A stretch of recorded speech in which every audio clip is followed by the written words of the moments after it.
The drama surrounding the Cleveland Browns has reached a turning point. What unfolded this weekend wasn't just a bad football game, it was an absolute collapse.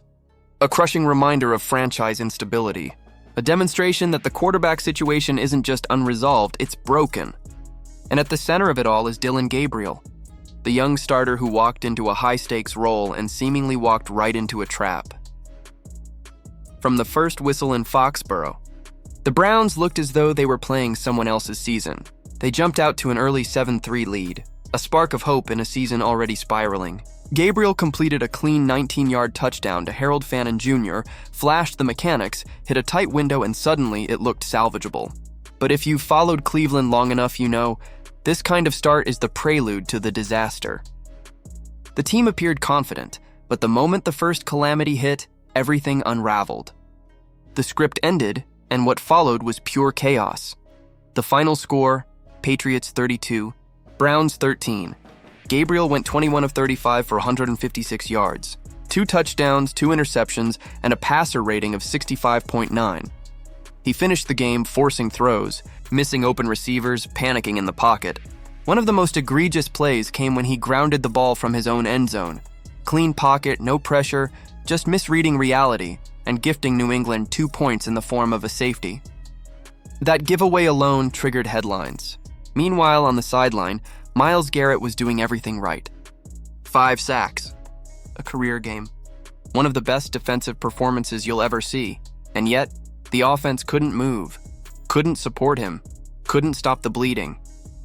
They ran 213 total yards. Their third down conversion rate? 211. It was a disaster within a disaster. They had the tools, they had the talent, but the pivot never came. And that's where the bigger issue lies. This isn't just a quarterback problem. It's a coaching problem. It's a decision-making problem. It's a moment of truth for a franchise that has done this dance before. Head coach Kevin Stefanski addressed the media after the game in that drained, unhappy voice of someone who knows he's running out of time. "We just didn't do anything good enough today. We're going to use the bye week to look at everything." And when he said, "With a young quarterback, you understand there are going to be ups and downs," it came across not as optimism, but as damage control. Because the truth is, Gabriel hasn't shown ups yet, just steady. Persistent downs crystallized this. The Browns spent millions, drafted with direction, built a supporting cast, and they still can't get the starting quarterback to hold up his end.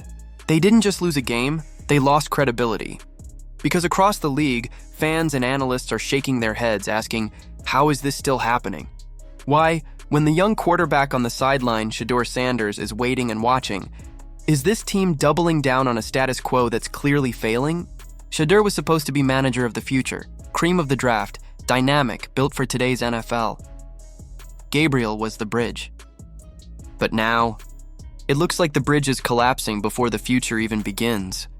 Analysts at publications like Sports Illustrated are pointing out that Gabriel's QBR is near the bottom of the league, his deep ball accuracy non-existent, his ability to push the offense minimal. The fans are done. The commentary is biting. The locker room tension is visible. The playbook hasn't been the issue. The execution has. A young quarterback who cannot make the throws when it counts, and a coach who refuses to adapt. When a sideline figure like Stefanski publicly says he's going to look at everything, the betting odds are not in his favor. Because looking at everything is coach code for, I don't know what works anymore. And when you're 2-6 in a league that schemes off your every weakness, that spells disaster. And let's not ignore the optics. Gabriel threw just 2 passes to his top receiver, Jerry Jeudy, and neither connected.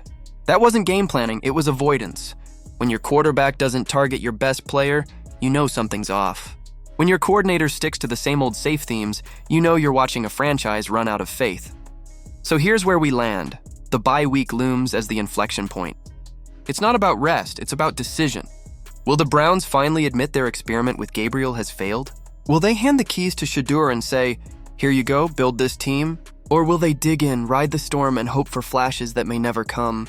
Because let's be honest, the clock is ticking, and this might be the last straw for Stefanski. For the players, for the fans, for the culture of Cleveland sports, patience is no longer a virtue. It's a liability. When your defense sacks the quarterback 5 times and your offense moves the ball 200 yards, the issue isn't the quarterback, it's the architecture. The failure to pivot, the refusal to accept truth. And that's what the Browns are staring at now.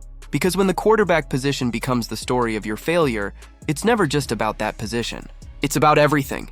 If Gabriel stays, you're saying you believe in what you've seen so far, mediocrity under the guise of development. If Shedeur gets the shot, you're saying you believe in potential, in explosion, in urgency, and most importantly, in change. And that's what Cleveland needs, urgency. Not next year, not after the trade deadline. Now. So here's what I want to know from you. What do you believe?